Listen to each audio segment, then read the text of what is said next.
Hello दोस्तों, हमारी आज की कहानी है बहू ने की नौकरी करने की बात तो ससुर जी ने किया हंगामा खड़ा। कहानी पसंद आए तो कहानी को लाइक और चैनल को सब्सक्राइब जरूर करें। खबरदार, जो नौकरी की बात भी मुंह से निकाली तो मुझसे बुरा कोई ना होगा। चुपचाप जाकर खुद ही बहू को मना कर दे। 4 दिन हुए नहीं ब्याह को और लाट साहिब आ गए अपनी पत्नी की गुलामी करते हुए। आए बड़े घर की रीत बदलने वाले। सोचा है कभी कि लोग क्या कहेंगे। शादी से पहले ही तुझे बता दिया था कि हमारे घर की बहुएं नौकरी नहीं करती। गुस्से में तपतपाती हुई शीला बेटे रितेश से बोली, अरे भाग्यवान, क्यों अपना खून जला रही हो। मैंने तो पहले ही कहा था कि बेटे की मर्जी से ब्याह मत करो, परंतु तुम तो पुत्र मोह में अंधी हो गई थी। आज तक इस घर के सब फैसले मैंने लिए तो देखो कोई परेशानी नहीं आई, परंतु जैसे ही बेटे के विवाह के लिए तुमने बेटे की तरफदारी करते हुए तुमने फैसला किया तो देखो और क्या क्या देखना पड़ेगा आगे तुम्हें। इसीलिए कहते हैं कि घर की बागडोर औरतों के हाथ में कभी देनी ही नहीं चाहिए।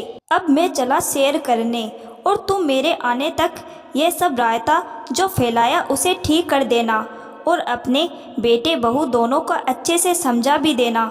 गुस्से से कहते हुए रामचरण अपनी छड़ी उठाकर बाहर चले गए। शीला और रामचरण दोनों के 2 संतान थी, बेटा रितेश और बेटी नेहा। नेहा के ब्याह को मात्र 1 वर्ष ही हुआ था और 3 माह पहले रितेश ने जिद करके आरुषि के साथ प्रेम विवाह किया था। घर में जब तक शीला के ससुर जी थे तब तक उनकी ही घर में चलती थी। अब उनके जाने के बाद घर में रामचरण जी ही का राज था। पढ़ी लिखी बहू नौकरी करना चाहती थी, परंतु इस घर में यह बात कहना भी मानो एक अपराध था। नेहा भी मायके रहने आई हुई थी। माता पिता की पूरी बात ननद भाभी दोनों ने ही सुनी थी।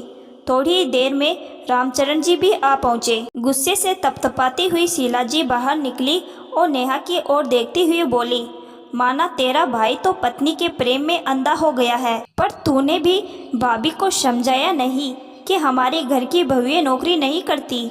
हाँ मम्मी, मैंने तो भाभी को बहुत समझाने की कोशिश की कि हमारे घर की बहुएं नौकरी नहीं करती, बल्कि घर के आदमियों के आगे हाथ फैलाती है और पल्लू में आंसू बहाती है। नेहा की बात सुनकर शीला जी हैरान रह गई। ऐसे क्या बोल रही है। नेहा की आवाज़ इतनी तेज थी कि रामचरण जी और रितेश भी सुन रहे थे। क्यों मम्मी, गलत क्या? सच ही तो बोल रही हूँ। इस घर की बेटी हूँ, इसीलिए बचपन से सब कुछ देखा, सुना और समझा है। पूरी जिंदगी आपको दादाजी और पापा को 2-2 रुपयों का हिसाब देते देखा।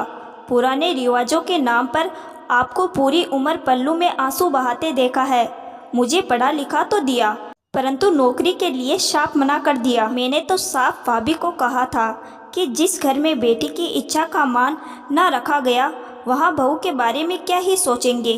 परंतु मम्मी, मैं बहुत भाग्यशाली हूँ। मुझे ऐसा ससुराल मिला जहाँ औरत को अपने सपने पूरे करने की आज़ादी है। यकीन मानो मम्मी, अपने कमाए हुए पैसों की खुशबू ही कुछ और होती है।